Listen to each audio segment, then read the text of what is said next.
시청자 여러분 안녕하십니까? BTV 뉴스입니다. 먼저 이 시각 주요 뉴스입니다. 저출산 고령화에 따른 지방 소멸의 문제점과 대안을 찾는 케이블 TV 공동기획. 오늘은 인구 감소를 막기 위해 지역별로 부족한 의료시설을 짚어봅니다.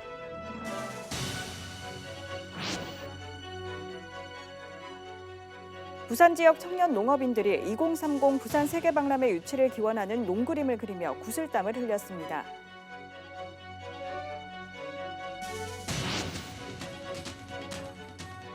한국전쟁 때 부산역 대화재로 힘들어하는 피난민들을 위해 헌신한 리차드 위트컴 장군을 기리는 특별전이 열려 눈길을 끌고 있습니다.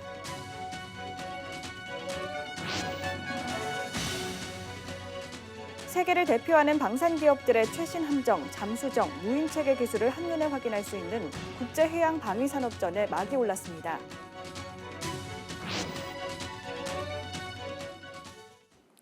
저출산 고령화에 따른 지방 소멸의 문제점과 대안을 찾는 케이블 TV 공동기획 시간입니다. 오늘은 인구 감소를 막기 위해 지역별로 부족한 의료시설을 짚어보고 해결책을 고민해봅니다. 양평군의 경우 다른 지역의 인구 감소 추세와는 달리 인구가 증가하고 있습니다. 그런데 출생아 수는 감소하고 고령 인구는 그 이상으로 늘고 있습니다. 문제는 이 두 연령층이 모두 의료 문제를 걱정하고 있다는 점입니다. 보도에 딜라이브 신승훈 기자입니다. 양평군의 인구는 지난 2012년 10만 명을 넘어선 이후 한 해 평균 2,000명가량 증가 추세를 보이고 있습니다. 반면 같은 기간 출생아 수는 감소세로 접어들어서 2018년에는 500명 이하로 2021년에는 474명까지 줄어들기도 했습니다. 출생아 수의 감소 원인 중 하나로 분만 산부인과의 부재를 꼽고 있습니다. 지난 2015년 5월까지 양평군 내에서 유일하게 분만 업무를 보던 산부인과가 분만을 포기했습니다. 이 문제는 일부 산모들이 분만의 어려움으로 인해 이주하는 사례까지 발생했다는 점입니다. 팔삭정이라고 하잖아요. 좀 일찍 태어나는 미숙아들은 대처가 안 돼서 하남으로 이사를 가셨어요. 실제로. 왜냐하면 여기서 까딱하다가는 1시간 내로. 다행히 최근 해당 산부인과와 양평군이 보건복지부의 분만 취약지 지원 사업의 응모에 선정됐습니다. 앞으로 국비와 도비, 군비 등 17억 원 이상의 지원이 이루어질 예정입니다. 그 산모분들이 좀 편안하게 있을 수 있는 그 좋은 환경으로 좀 더 업그레이드를 시키는 게 첫 번째고, 마취과나 다른 하고 또 연계가 또 만만치가 않아서 그런 부분을 다 이렇게 협업할 수 있는 그 시스템 구축이. 늘어나는 고령층에 대한 의료 복지도 해결해야 하는 과제입니다. 양평군의 유일한 응급실은 양평병원에서 운영하고 있는데 병원 측도 의료진 확보에 어려움을 겪고 있다고 말합니다. 그 대안으로 국립교통재활병원의 응급실 도입을 바라보고 있지만 관련법의 미비로 인해 막혀 있습니다. 우리가 교통병원에 응급실을 좀 넣자라는 의견도 있었고, 현재 양평병원의 응급실 기능을 좀 더 확대하자 이런 얘기도 있지만 어려움이 있습니다. 그래서 우리가 정부가 시행하는 그런 사업에 우리가 공모를 해서. 전원주택들의 상당수는 한적한 마을이나 산속에 자리하고 있습니다. 때문에 응급 상황이 발생할 경우 병원으로의 이송은 늦어지고 특히 고령자들의 위험도가 높은 상황. 결국 장기적으로는 분만과 소아과 등의 영유아를 위한 의료시설과 함께 응급실을 비롯한 고령층의 의료 복지 문제를 모두 해결해야만 지속적인 인구 유지가 가능할 것이라는 분석입니다. 딜라이브 뉴스 신승훈입니다. 서울에서는 공공산후조리원을 늘려야 한다는 주장이 나오고 있습니다. 출산 부담을 줄여야 한다는 취지에서인데 정부 지원이 절실한 상황입니다. 김대우 기자가 취재했습니다. 서울에 있는 산후조리원을 이용하려면 평균 410만 원 정도 돈을 내야 합니다. 다른 시도보다 100만 원 넘게 비쌉니다. 그런데 반값인 곳이 있습니다. 바로 공공산후조리원인데 지금은 송파구에 유일하게 있습니다. 전국 최초로 설립되었고요. 서비스 분야 KS 인증을 받아서 또 서비스 분야에서는 독보적으로 지금 운영하고 있습니다. 그만큼 인기입니다. 만족도도 높습니다. 민간 산후조리원과 비교했었을 때 전혀 뒤처짐 없고 훨씬 더 좋은데 가격도 저렴하고 아무래도 공공이다 보니까 더 잘 돌봐주실 거라는 믿음 때문에 선택을 하게 되었습니다. 공공산후조리원은 저출산 현상을 극복하는 직접적인 해결책은 아닙니다. 그러나 분명 도움이 된다는 분석입니다. 가족 친화적인 사회 환경을 조성하는 데는 분명한 도움이 될 것 같고요. 둘째나 셋째 아를 낳을 때 아무래도 조금 더 긍정적인 측면에 영향을 미칠 걸로 예상이 됩니다. 자치구마다 하나씩 있어야 한다는 목소리가 나옵니다. 문제는 돈입니다.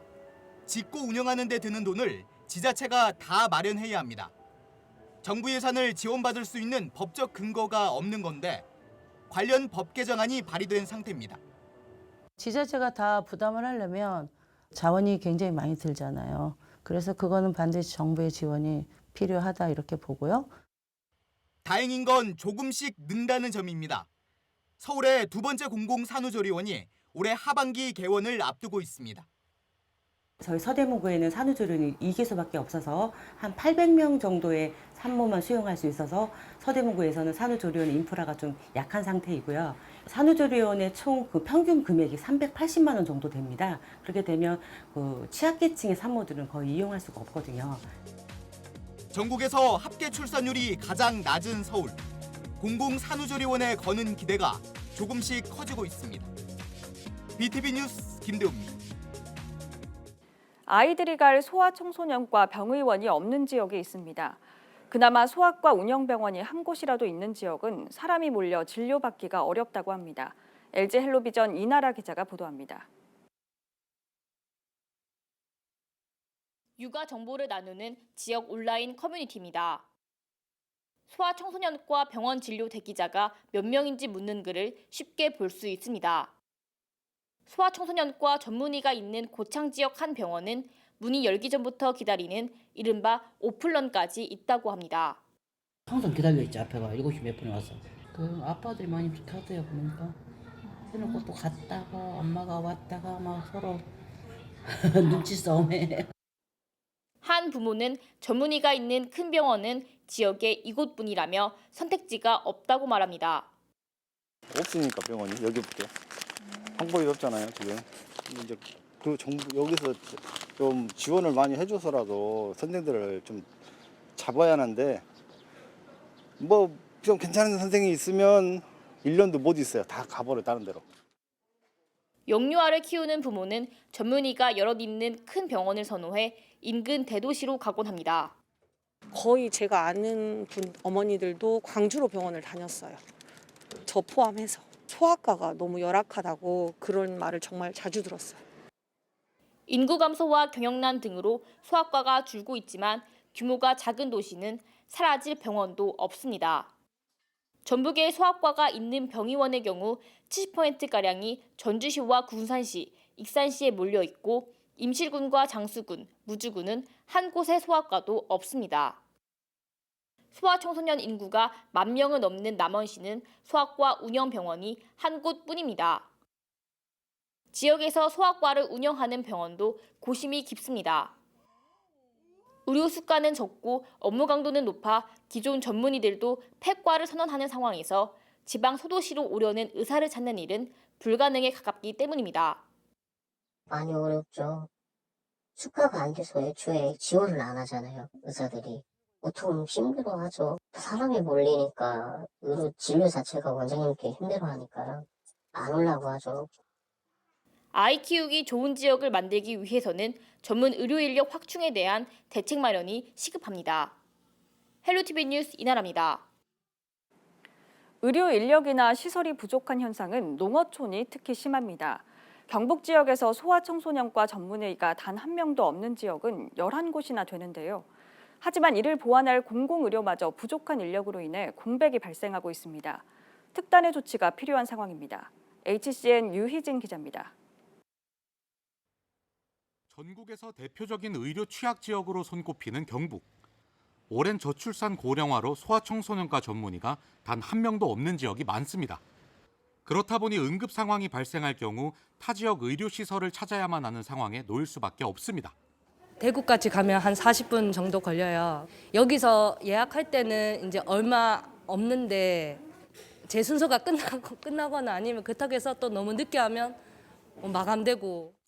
송원석 의원실이 건강보험심사평가원 자료를 분석한 결과 올 3월 기준 경북 도내 23개 시군 중 소아청소년과가 없는 곳은 11곳으로 모두 군단위 지역인 것으로 나타났습니다. 소아청소년 비율이 적을 수밖에 없는 소규모 지자체지만 이들 지역의 만 16세 미만 인구수는 모두 25,700여 명에 달합니다. 하지만 고령화와 인구 유출 등으로 인해 지역 인구수가 해마다 줄어들면서 소아과는커녕 원래 있던 병원들도 문을 닫는 악순환이 반복되고 있습니다. 결국 병원을 찾지 못한 사람들은 급한 대로 보건소 등을 이용할 수밖에 없습니다. 하지만 농어촌 지역의 경우 보건지소의 문이 닫혀 있는 경우가 잦아 헛걸음을 하기 일쑤입니다. 부족한 공중보건의 수에 비해 담당해야 할 지역이 넓다 보니 출장 진료가 잦아지고 결국 또 다른 의료 공백으로 이어지는 겁니다. 이와 관련해 지역 소멸을 막기 위한 정주 여건 개선이 화두가 되고 있는데 중앙정부와 지자체가 함께 공공의료 서비스 수준을 끌어올려야 한다는 의견이 설득력을 얻고 있습니다. 소아과나 산부인과, 산후조리원 정도는 국가에서 재정을 투입해서 법제화시켜야 된다. 지방자치단체에서 갖고 있는 공공의료 서비스를 복합적으로 운영하게 된다면 지방소멸을 막을 수 있는 특단의 대책이 되지 않을까라는 생각을 합니다. 지역 소멸과 함께 지역병원 붕괴 위기도 현실화하는 가운데 가장 기초적이고 중요한 공공의료 시스템 강화의 필요성이 점점 높아지고 있습니다. HCN 뉴스 류희진입니다.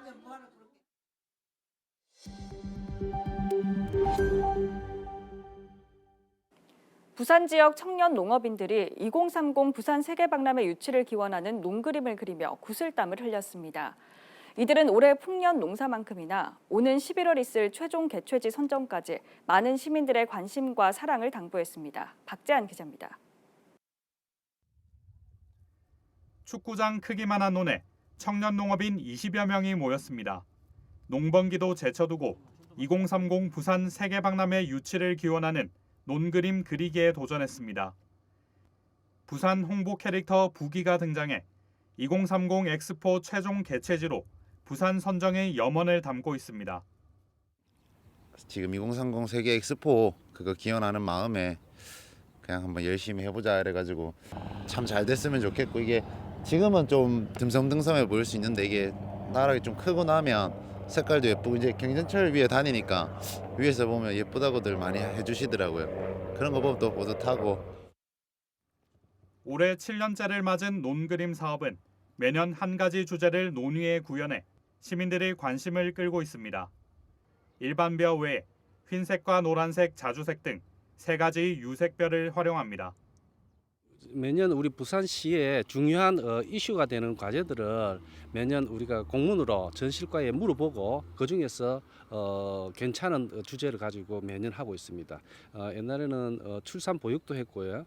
그다음에 우리 가덕도 신공항도 했었습니다. 2030 세계박람회는 오는 11월 말 최종 경쟁 프레젠테이션을 마친 직후 BIE 회원국 투표로 개최국이 결정될 예정입니다. 완성된 논그림은 오는 8월에서 9월쯤 경전철 대저역과 등구역 사이 구간에서 감상할 수 있습니다. BTV 뉴스 박찬입니다. 전쟁 고아의 아버지, 피난민을 돕고 부산의 재건을 위해 헌신한 인물이 있습니다. 바로 리차드 위트컴 장군인데요. 시민들이 그를 기리기 위한 특별전을 열었습니다. 김석진 기자의 보도입니다. 리차드 위트컴 장군은 한국전쟁 막바지인 1953년부터 54년까지 부산의 제2군수기지 사령부에서 근무했습니다. 그는 전쟁 고아를 위한 고아원을 설립하고 부산 메리놀 병원을 짓는가 하면 부산대학 건립에도 힘쓴 인물입니다. 이에 부산 시민들은 위트컴 장군을 알리고 기억하기 위한 특별전을 마련했습니다. 호국 보훈의 달을 맞이해서 과거에 이제 우리 이 부산을 위해서 희생 헌신한 위트컴 장군을 조금 더 우리 시민들에게 알리고 또 이 성금 모금에 시민들께서 적극적으로 좀 더 참여할 수 있도록. 중구 중앙동 교보빌딩 앞에 마련된 특별전엔 장군의 업적을 설명한 판넬과 당시 활동 모습이 담긴 15점의 사진이 전시돼 있습니다. 특히 이번 전시는 순회전으로 열리는데 첫 장소는 부산역 대화재가 발생한 옛 부산 역터이기도 합니다. 당시 장군은 군법 위반을 알고도 3만 명의 이재민을 위해 군수 물자를 제공했는데 그 장소가 바로 이곳입니다. 저도 최근에 위트컴 장군을 알게 되었습니다. 근데 결론부터 말씀드리면 정말 존경합니다. 이런 분들이 없었더라면 우리 전후 복구 재건을 하는데 얼마나 어려움이 많았을까. 이번 전시는 다음 달 15일까지 남구 평화공원과 도시철도 시청역 그리고 부산대 중앙도서관을 순회 전시합니다. 한편 위트컴 장군 조형물 건립을 위한 시민위원회는 지난해부터 시민 성금을 모금하고 있습니다.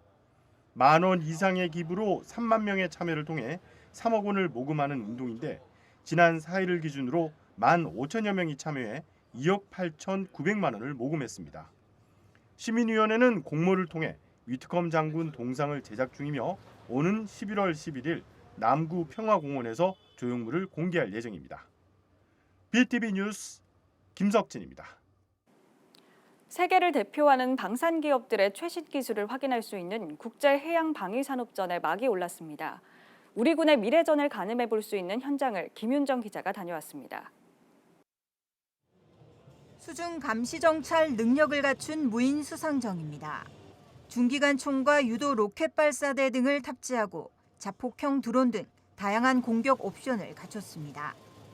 해군의 기뢰 대항 작전 능력을 향상한 최신 기술력입니다. 해검2는 수중 수상 감시 정찰뿐만 아니라 타격까지 가능한 무인 수상정입니다. 지금 현재까지 나와 있는 무인 수상정 중에서 가장 진보된 무인 수상정이라고 할 수 있고 향후에 체계 개발 예정인 정찰용 무인 잠수정의 요구 성능을 충분히 만족하고 있는 무인 수상정입니다. 해상에서 작전 수행 시 함정 내 지휘부와 장병들 간에 지급된 스마트 단말기와 워치, 실시간 통신 등으로 함정 내 효율적인 업무를 지원합니다. 수상, 수중, 공중, 유무인 복합 체계의 최신 기술력 등을 갖춘 해양 유도 무기가 총 망라됐습니다. 해양 방위 산업을 한눈에 볼 수 있는 국제 해양 방위 산업전이 백스코에서 개막했습니다. 부산시와 해군, 한국무역협회, 해군발전협회가 공동으로 주최한 이번 행사에는 최근 K방산 인기에 힘입어 14개국 140여 개사가 참가했습니다. 특히 해군과 해병대 사령관 등 26개국 100여 명의 외국 대표단이 대거 참석해 활발한 군사 외교와 국내 방산 수출 추진 제품에 대한 비즈니스 상담이 이루어졌습니다. 해군은 한미동맹 70주년을 기념하기 위해 한미 해군 해병대 공동 홍보전을 처음으로 운영했습니다. 또 미래 해군의 모습인 AI 기반 해양 유무인 복합 전투 체계를 그려볼 수 있도록 행사 기간 중 해군은 부산 작전기지에서 해양 무인 체계 시연을 진행합니다. 부대 행사도 다채롭습니다. 백스코 광장에서는 해군 의장대와 군악대 공연이, 해운대 해군 작전사령부에서는 왕건함을 비롯해 해군의 최신의 함정을 시민들에게 공개합니다. BTV 뉴스 김윤정입니다.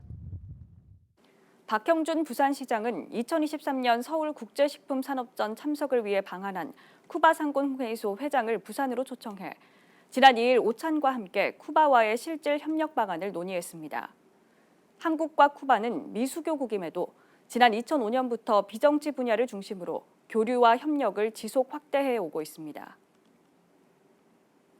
부산지방중소벤처기업청은 오는 30일까지 2023년 부산 경남 비즈쿨 청소년 창업경진대회 참가팀을 모집합니다. 이번 대회는 세상을 변화시키는 신산업 아이디어, 도전 우리가 만드는 로컬 크리에이터, 소셜벤처, 작은 아이디어가 세상을 따뜻하게 만든다 등 3개 주제입니다. 참가팀은 1개 주제를 선택해 사업계획서 등을 제출하면 되고 예선 심사를 통과한 30개 팀을 대상으로 팀별 멘토링과 심화 멘토링이 진행될 예정입니다. 이어서 포토뉴스입니다. 서구 동대신 이동 주민자치회는 그동안 진행해온 기초 스마트폰 교실이 지난 2일 키오스크 조작법 수업을 끝으로 총 12회의 수업이 막을 내렸다고 밝혔습니다. 부산 서구와 남부민동 부산 드림 아파트 시행사인 대성문 DNG는 지난 2일 구청장실에서 지역 청년층 주거 안정을 위한 부산 드림 아파트 건립과 관련해 업무 협약을 체결했습니다.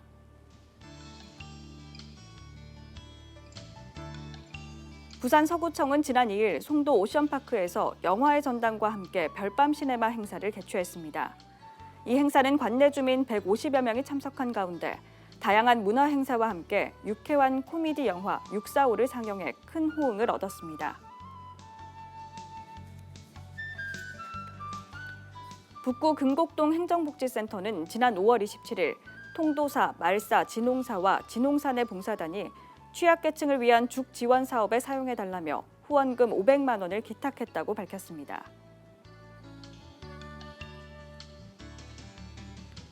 부산 남부소방서는 지난 2일 제8대 유성재 신임 남성의용소방대장 취임식을 개최했습니다. 이날 취임한 유성재 신임대장은 앞으로 각종 재난 현장에서 의용소방대원들을 잘 이끌어 소방 업무 보조와 안전지킴이로서의 역할에 최선을 다하겠다고 취임 의사를 밝혔습니다. 남구 바르게 살기 운동 문현일동위원회는 지난 3일 관내 어르신 95명을 모시고 점심 식사와 다과를 대접하고 선물을 전달하는 아버지 어머니 같이 식사해요 행사를 가졌습니다.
이상으로 BTV 뉴스를 마칩니다. 시청해주신 여러분 고맙습니다.